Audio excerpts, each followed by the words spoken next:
Voici un petit tutoriel pour apprendre à utiliser le site wiki.org. Alors, une fois qu'on a tapé dans la barre ici wiki.org, on arrive directement par défaut sur cette page en anglais qui montre un tas de petits onglets centrés sur Rome. Alors, première chose, vous voyez que la page peut se trouver dans différentes langues, en allemand, en français et en néerlandais. Je vais choisir français. Je vois effectivement qu'ici, à gauche, dans mes onglets, ceux-ci ont été traduits. Cependant, je peux remarquer que les onglets de la carte ne sont pas traduits.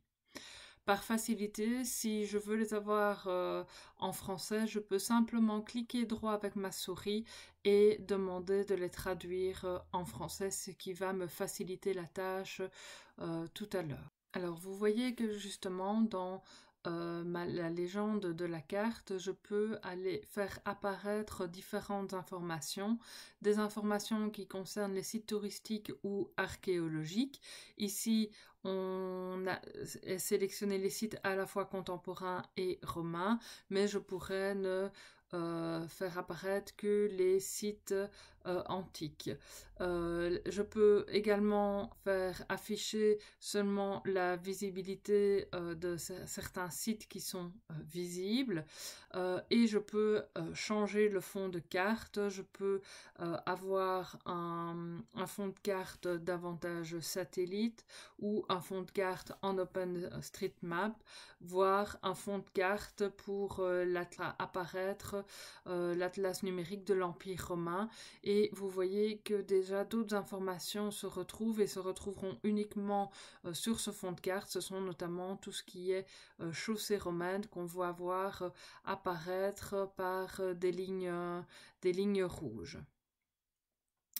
Alors, le deuxième élément à connaître pour ce site, c'est qu'il faut y rechercher les informations lorsqu'on est dans l'atlas numérique de l'Empire romain avec l'appellation antique de la ville, donc Rome Roma. Si je cherche le Colisée, va apparaître. Il suffit alors de cliquer sur l'information pour la voir apparaître. Okay. On a accès à différentes images du Colisée et des images des environs. Je peux avoir accès aussi à une légende que je traduis toujours en français qui va me permettre d'avoir accès à différentes informations. J'ai aussi des liens vers un site d'information sur notamment le Colisée et j'ai accès aussi à Wikidata. Alors, on voit ici que ma carte est toute petite avec une multitude d'informations.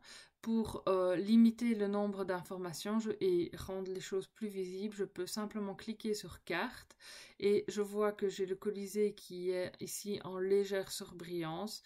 Je vais zoomer et recentrer ma carte en glissant simplement sur la carte et je vois apparaître ici l'élément. Je peux du coup repasser en image satellite par exemple et je peux l'observer.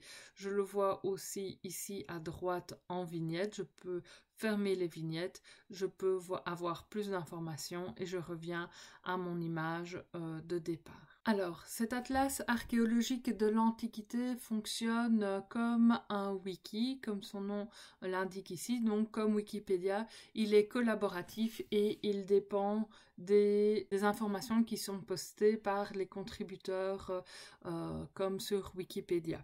Comme sur l'encyclopédie collaborative, il est sous licence Creative Commons, donc libre de droit, pour autant qu'on partage dans les mêmes conditions les informations qu'on y puise. Donc on va y retrouver des traces archéologiques, on va aussi également y retrouver les informations concernant des musées, on va y retrouver les trajets des chaussées romaines. Dernière information, pour retrouver les traces romaines dans une ville, il me suffit de de noter le nom de la ville dans le moteur de recherche et voilà, j'ai une série d'informations concernant des traces archéologiques